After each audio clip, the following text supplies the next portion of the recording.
नमस्कार दोस्तों, स्वागत है आपका न्यू उत्कर्ष साइंस यूट्यूब चैनल में। आज के इस वीडियो में बात करने वाले हैं त्रिपक्षीय संघर्ष के बारे में। देखेंगे कि आखिर त्रिपक्षीय संघर्ष क्यों होता है, उसके पीछे क्या कारण थे, उनकी हम चर्चा करेंगे। तो आइए देखते हैं त्रिपक्षीय संघर्ष या त्रिगुट आखिर ये क्यों बनता है, किसके लिए युद्ध होता है, उनकी चर्चा करेंगे। इस कन्नौज को लेकर के ये युद्ध हुआ है। आगे की स्लाइड में मैप पे चीज़ें देखेंगे और इसमें कौन कौन शामिल हुआ है। एक तरफ है गुर्जर प्रतिहार, दूसरी तरफ है पाल वंश और तीसरी तरफ है राष्ट्रकूट वंश के शासक हैं।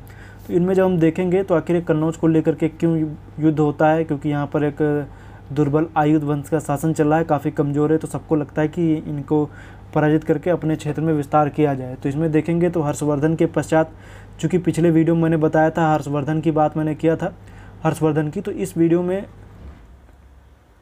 हर्षवर्धन के बाद यहाँ पर एक यशोवर्मन शासक हुआ है। यशोवर्मन ने कन्नौज पर शासन किया। इसके बाद में हम जब देखेंगे तो कन्नौज पर जो था यहाँ पर दुर्लभ आयुध वंश का यहाँ पर शासन चलता है, दुर्बल आयुध वंश का यहाँ पर शासन चला। तो आखिर त्रिपक्षीय संघर्ष के कारण क्या थे, इनमें जब हम देखेंगे तो गंगा यमुना के दुआब में स्थित होने के कारण अत्यंत उपजाऊ था, पहला कारण था। दूसरा ये था कि गंगा नदी के किनारे स्थित होने के कारण व्यापार की दृष्टि से भी ये महत्वपूर्ण था। तीसरे कारण की जब हम बात करेंगे तो कन्नौज पर दुर्लभ आयुध वंश का शासन था, सबको लग रहा था कि हरा देंगे तो सत्ता मिल जाएगी। अन्य कारण था कि देश के विभिन्न दिशाओं में जाने वाले 5 मार्गों का केंद्र बिंदु था। ये इंपॉर्टेंट एक लाइन है। तो ये कारण थे, एग्जाम में हो सकता है आपसे पूछ लिया जाए कि आखिर त्रिपक्षीय संघर्ष के क्या कारण थे, तो आप बता सकते हैं। बाकी जब हम देखेंगे कि आखिर इस त्रिपक्षीय संघर्ष में कौन कौन शामिल होता है, तो गुर्जर प्रतिहार, पाल और राष्ट्रकूट है। तो गुर्जर प्रतिहार में जब देखेंगे तो वत्सराज है, नागभट्ट है, मिहिर भोज है, महेंद्रपाल है, महिपाल है। और जब हम देखेंगे कि धर्मपाल वंश में कौन कौन है, तो धर्मपाल है, देवपाल है, विग्रहपाल है, नारायणपाल है। राष्ट्रकूट में कौन कौन है, ध्रुव फर्स्ट है, गोविंद थर्ड है, अमोघवर्ष कृष्ण सेकंड और इंद्र थर्ड है। इतने सारे शामिल हैं। अब इसमें जब हम देखेंगे तो आयुध वंश में कौन कौन है, तो आयुध में वंश के जो शासन कर रहे हैं इसमें देखेंगे तो वज्रायुध, इंद्रायुध, चक्रायुध। कहानी जो है वो इन दोनों को लेकर के चलती है, इंद्रायुध और चक्रायुध को। तो आखिर इस त्रिपक्षीय संघर्ष की शुरुआत कैसे हुई, तो त्रिपक्षीय संघर्ष की शुरुआत गुर्जर प्रतिहारों ने की थी और अंतिम रूप से कन्नौज पर अधिकार भी गुर्जर प्रतिहारों का ही हुआ था। ये इंपॉर्टेंट है कि शुरुआत किसने की थी, परीक्षा में आता है। अब आइए हम नेक्स्ट स्लाइड पर देखते हैं कि आखिर ये कौन किससे युद्ध करता है, कौन जीतता है, इसके बारे में हम चर्चा करेंगे। तो आइए देखते हैं, युद्ध की बात करेंगे तो इसमें युद्ध जो कैसे कैसे हुए उनकी बात करेंगे। बाकी बता दें कि यहाँ पर देखेंगे तो ये दिखेगा कन्नौज, ये वाला हिस्सा है गुर्जर प्रतिहार, ये है बंगाल का क्षेत्र, यहाँ पर शासन कर रहे हैं पाल, और ये वाला हिस्सा है राष्ट्रकूट।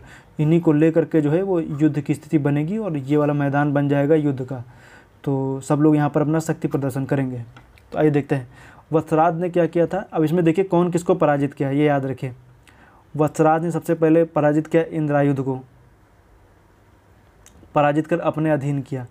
अब वत्सराज जब पराजित हुआ तो वत्सराज ने जब पराजित किया इंद्रायुध को, तो धर्मपाल आ गए और वत्सराज और धर्मपाल के बीच में युद्ध हुआ। और इस युद्ध में जो जीतता है वो जीतता है कौन, वत्सराज, टिक लगा हुआ जो जीतेगा। इसके बाद में दक्षिण की तरफ से राष्ट्रकूट आ गए, ध्रुव वर्सेज वत्सराज का युद्ध हुआ। इसमें देखेंगे तो ध्रुव जीत गया, वत्सराज पराजित हुआ। फिर इसके बाद में देखेंगे ध्रुव और धर्मपाल के बीच में युद्ध हुआ और इस युद्ध में पराजित तो हो गया था धर्मपाल, ध्रुव जीत गया, लेकिन ध्रुव जो था वो दक्षिण चला गया, क्योंकि दक्षिण की राजनीति में इसको वापस जाना पड़ा, क्योंकि वहाँ पर आंतरिक कलह मची हुई थी। इस वजह से क्या हुआ, ये वापस चला गया। तो अब ये इन्होंने, अब धर्मपाल को लगा हार तो गए, लेकिन ये पाल शासक ने अपने अधीन कर लिया कन्नौज को। अब इंद्रायुध को पराजित कर चक्रायुध शासक बनाया किसने, धर्मपाल ने। अधीन कर लिया था लेकिन शासक जो था वो यहाँ पर अब इंद्रायुध को हटा करके चक्रायुध बना। इससे पहले चक्रायुध को बनाया गया था इंद्रायुध को हटा करके। तो अब आइए देखते हैं, नागभट्ट सेकंड वर्सेस धर्मपाल का युद्ध हुआ। इसमें इंद्रायुध पुनः शासक बना। तो देखिए इसमें कौन शासक बन रहा है, कौन क्या बन रहा है, बहुत इंपॉर्टेंट नहीं है, लेकिन पूछा जा सकता है कौन किससे युद्ध किया था। तो नागभट्ट द्वितीय विजयी हुआ। इसमें भी देखेंगे अलग अलग जगहों पे बहुत सारे इसमें डाटा दिया गया है, लेकिन वो इंपॉर्टेंट कुछ खास है नहीं, जो इंपॉर्टेंट है उसी को हम लेकर के आए हैं। तो इसके बाद हम देखेंगे गोविंद थर्ड वर्सेस नागभट्ट है, तो इसमें गोविंद थर्ड विजयी हुआ। इसके बाद देवपाल वर्सेस मिहिर भोज हुआ, तो देवपाल विजय हुआ। बहुत शक्तिशाली शासक था देवपाल, पाल वंश का भी हम आगे जब हम पाल वंश की चर्चा करेंगे तो उसमें जिक्र आएगा। फिर उसके बाद हम कृष्ण सेकंड वर्सेस मिहिर भोज का देखेंगे, तो कृष्ण सेकंड विजयी हुआ। इसके बाद मिहिर भोज और देवपाल, मिहिर भोज ने क्या किया, देवपाल और विग्रहपाल के दोनों लोगों को पराजित किया। देवपाल और विग्रहपाल को सम्मिलित रूप से पराजित किया और कन्नौज को मिहिर भोज ने राजधानी बना लिया। तो राजधानी बनाया मिहिर भोज को किसने? कन्नौज को। यहाँ का शासक है गुर्जर प्रतिहार का, इसने कन्नौज को राजधानी बना लिया। अब कन्नौज को जब राजधानी बनाया तो हम इसमें जब देखेंगे राजधानी तो उसने बना लिया, लेकिन अब इसमें बात आएगी इसमें कि महिपाल की। तो अब इसके बाद में फिर महिपाल फर्स्ट और इंद्र थर्ड के बीच में युद्ध हुआ। तो इंद्र थर्ड के बीच में जब युद्ध हुआ तो इसमें क्या किया? इसने कन्नौज को बिल्कुल इंद्र थर्ड ने नष्ट कर दिया। तो ये इंपॉर्टेंट है, कन्नौज को इसने क्या किया? बिल्कुल नष्ट कर दिया, नष्ट भ्रष्ट कर दिया, बिल्कुल पूरी तरीके से तहस नहस कर दिया। नष्ट का मतलब क्या? मैप से तो हटा नहीं सकते हैं, तो कहने का मतलब ये था कि बिल्कुल नष्ट कर दिया राजधानी को पूरी तरीके से। अब इसके बाद में इंद्र थर्ड और महिपाल फर्स्ट के बीच में इंद्र थर्ड विजयी हुआ। इसके बाद में Krishna third versus Mahipal first हुआ। इसमें क्या हुआ कि कृष्ण थर्ड जीत तो जाता है, इसमें क्या हुआ? कृष्ण थर्ड जीत तो जाता है, लेकिन इसमें जब हम देखेंगे कृष्ण थर्ड के जीतने के बाद भी इसमें कृष्ण थर्ड वापिस चला जाता है, क्योंकि ये राष्ट्रकूट शासक वापिस चला जाता है, क्योंकि वो आंतरिक कलह वही कि दक्षिण की तरफ ये फिर चला जाता है। जब दक्षिण की ओर चला जाता है तो महिपाल फर्स्ट जो है वो आ जाता है बीच में। पराजित तो खैर हो गया था, लेकिन किंतु राष्ट्रकूट शासकों की सफलता क्षणिक थी। अंततः कन्नौज पर किसका अधिकार हो गया? गुर्जर प्रतिहारों का अधिकार हो गया।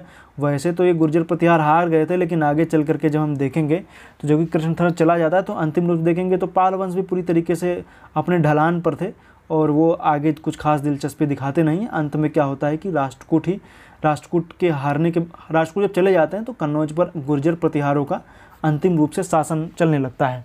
तो ये इम्पॉर्टेंट इस बात से है कि आपको ये जानना है। देखिए परीक्षा की दृष्टि से इसमें ये नहीं आएगा कि नागभट्ट ने किसको पराजित किया, किसने किसको पराजित किया, ये सब इम्पोर्टेंट नहीं है। आपको जानना ये है कि आखिर किसने किसको पराजित किया। इससे जानना जरूरी है कि सबसे पहले किसने आक्रमण किया इस पर। तो सबसे पहले की जब बात आएगी किसने आक्रमण किया, तो सबसे पहले की आप बात याद रखिएगा कि किसने किया। तो सबसे पहले किया गुर्जर प्रतिहारों ने, और अंतिम रूप से किसने किया? विजयी हुआ गुर्जर प्रतिहारी। सबसे अवधि तक शासन किया किसने? पाल वंश ने। ये एक लाइन कह सकते हैं इंपॉर्टेंट है, पाल वंश ने। और इस त्रिपक्षीय संघर्ष में जो मैंने बताया किसको लेकर के हुआ? कन्नौज को लेकर के हुआ। कन्नौज में शासन कौन कर रहा था? आयुध वंश का चल रहा था। गुर्जर प्रतिहार की तरफ से किसने सबसे पहले कन्नौज पर हमला किया? वत्सराज ने किया। ये सब इंपॉर्टेंट है। बाकी अंत में किसका शासन हुआ? महिपाल फर्स्ट का हुआ। और आयुध वंश में शासन कौन चला रहा था? इंद्रायुध चक्रायुध। ये पहले थे, ये चले गए थे। युद्ध जो था इन दोनों के काल में चल रहा था। तो ये स्थिति बनी। अब आगे की वीडियो में देखिए, अब त्रिपक्षीय संघर्ष तो लगभग खत्म हो गया और कुछ इसमें कुछ खास इंपॉर्टेंट है नहीं, जितनी चीज़ें मैंने बता दिया है। नेक्स्ट वीडियो में जब हम चर्चा करेंगे तब हम बात करेंगे कश्मीर की। कश्मीर में जब बात करेंगे तो इसमें आएगा कारकोट वंश, उत्पल और लोहार वंश। इन 3 वंशों की हम चर्चा करने वाले हैं। जब नेक्स्ट वीडियो आएगी उसमें हम चर्चा करेंगे कारकोट वंश, उत्पल वंश और लोहार वंश की। तो नेक्स्ट वीडियो काफ़ी इंपॉर्टेंट होने वाली है, आप लोग उसमें देखिएगा।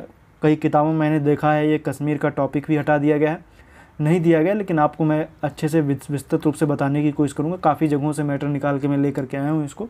तो नेक्स्ट वीडियो में जब हम बात करने वाले हैं तो कश्मीर के कारकोट, उत्पल, लोहार वंश की चर्चा होगी। तो फिलहाल उम्मीद करता हूँ वीडियो अच्छा लगा है। कश्मीर के बाद हम आएंगे फिर पाल वंश पे। पाल वंश में जो शशांक की हत्या के करीब 1 सदी बाद जब यहाँ पर पाल वंश आता है उसकी हम चर्चा करेंगे। इसके बाद वहीं पर हम सेन वंश की बंगाल में चर्चा कर लेंगे। इसके बाद फिर हम आएंगे राजपूत पे। तो ये श्रृंखला है जो चल रही है। तो उम्मीद करता हूँ ये आपको अच्छा लगा है वीडियो। बहुत ज़्यादा त्रिपक्षीय संघर्ष में कहानी है नहीं, यही सब बातें बताने को तो था कि भी मैं इसमें शुरू करता तो एक एक युद्ध को मैं भी बताता इसमें कि किसने किसको जीता, किस अभिलेख से जानकारी मिलती है, तो बहुत लंबा हो जाता, कोई मतलब नहीं निकलता। वो परीक्षा की दृष्टि से इंपॉर्टेंट यही है कि ज़रूरी चीज़ें पढ़िए, बाकी जो अनावश्यक चीज़ों का संग्रह मत कीजिए। तो मिलेंगे नेक्स्ट वीडियो में, तब तक के लिए आपका बहुत बहुत धन्यवाद। नेक्स्ट वीडियो जो आने वाली है वो आएगी पाल वंश के ऊपर, अच्छे से देखिएगा। कश्मीर के ऊपर, कश्मीर के बाद पाल वंश पे काफ़ी अच्छी वीडियो होंगी दोनों। तो ये निरंतर आगे आने वाली श्रृंखला में हिस्ट्री काफ़ी तेज़ी से आगे बढ़ रही है। आप लोग इसी तरीके से अपने नोट्स वगैरह जो बना रहे हैं बनाते रहिए। मिलेंगे नेक्स्ट वीडियो में, तब तक के लिए आपका बहुत बहुत धन्यवाद।